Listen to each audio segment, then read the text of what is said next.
be a fat bitch out here. Take off one of these little dumpsters now. Let her suck in that goat and shit or something. Perfect shifts.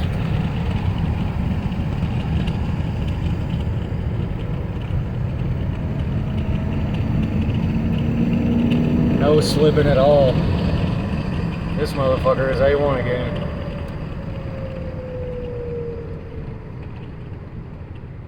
I'd just probably say this man like $5 grand. If not more. You know, what could or could have been. Just the transmission alone would have cost 25 probably. At least 2 out of that. Oh, shit.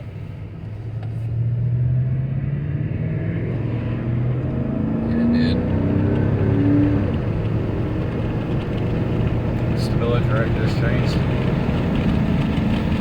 Still not slipping though. No. Lights came on. Yeah, that's what I said. It came on in that turn. But that's the problem. 100%. It's traction control.